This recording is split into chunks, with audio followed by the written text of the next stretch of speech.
a wonderful golden story. As you know, I love yellow quilts, and if you were at the talk last night, you'll see that I brought out a yellow quilt. Well, what I love about this yellow is that she's thrown in deep pink with it and this wonderful kind of flaming burnt orangeness, and led up to it and away from it. Like this is going to be a nice build up to it. This is a nice coming away from it. And then that golden cabbage coming in with the purple. Wonderful. And this little pinking flower looks wonderful in there.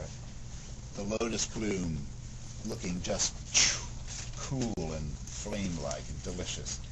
And you see, she's repeating this big thing. A lot of my big prints have so much different things going on in different areas that you can repeat them and they'll still bring the changes and the differences. You weren't aware that that was following right on. At least I wasn't. For me, what makes this not look like so much more like a pot of gold is this fabric. And who would have thought that this fabric would look so amazing in it? But it really, really does. Guinea flower. Does anybody have a guess what colour this quilt was this morning? Deep blue. Yes, it was all of these blues, you know. So we've gone from Alaska, you know, to the hot tropics. And this is going to be her border. Border of this, diamonds of this. Great, don't knock over the one behind it. Great. And we've got a wonderful blue quilt, but just totally different from the other blues.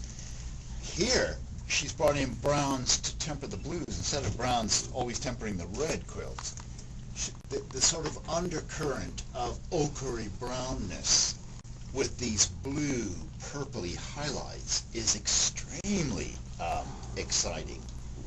I mean, this choice of fabrics is just amazing, to bring in that big floral, you know, with the little geometric and all of these. It just works a treat. And the Chinese clouds, I think, is going to make a very nice border for that, very fresh. It'll keep. At first, Branda was afraid that this was going to be the outer border, and then that would just suddenly become too brown and make all the brown too strong. Whereas this keeps it a very gorgeous, smokingly blue quilt. Again, this morning she had all her browns down here and all her blues up here, and it was lovely, but they were just, it looked too dense, and it was like, ooh, headache, give me a pill. But I mean, blues and browns are gorgeous together. Yeah. But I'm really into blues and browns at the moment. But the fact that she dispersed them throughout, it have a wonderful it has a wonderful moodiness. It's not blue and it's not a brown quilt. It has a wonderful glow, like sort of like twilight. You know, that kind of. Yeah. It's very, very handsome and what a lot of you were afraid about stripes. Why don't you take pictures afterwards? You know, we're going to finish this script in a minute, and then we have half an hour to really play. What's stunning about this quilt, I think, is the way she's played with her stripes and how that stripe absolutely. I don't know, to me that's the most important fabric in the quilt. It just brings a wonderful, fresh, geometric craziness to it. And then this stripe following is just wonderful. But at first she was very matchy-matchy. It was all going to be blue on blue, and you weren't going to have anything that wasn't the right because we had a reason. And in the head, and I thought, oh my God, we'll never get there.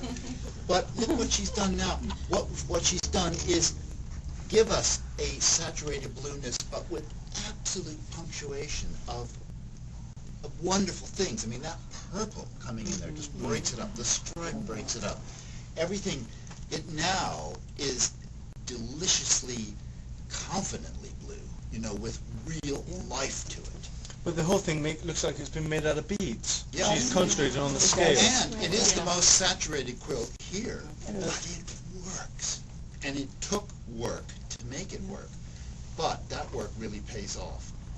Just moving things around until there's just enough edge, enough spice. I mean, you know, I was saying to you, it has to tumble together. You don't want too much of a break, but you don't want mush. You don't want it to all look like minestrone soup either. I've had people do this whole thing in batiks. It was just like fur, you know. Why did they bother sewing them together? They all just kind of mushed together.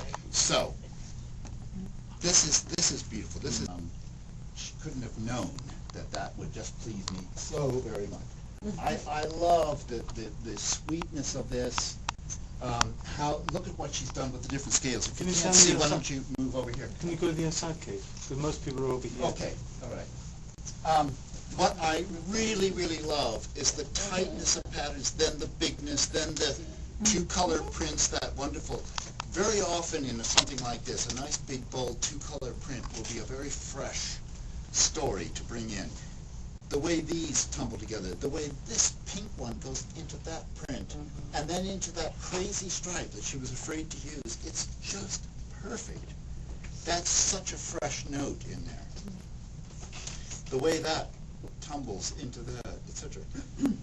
Absolutely beautiful. This is wonderfully cool and elegant. And then, looking at all the colours that she's got in there, she noticed this fabric going through the middle, and taking that fabric out, she's going to use that as the border. Yeah. And then a little stripe to go in here.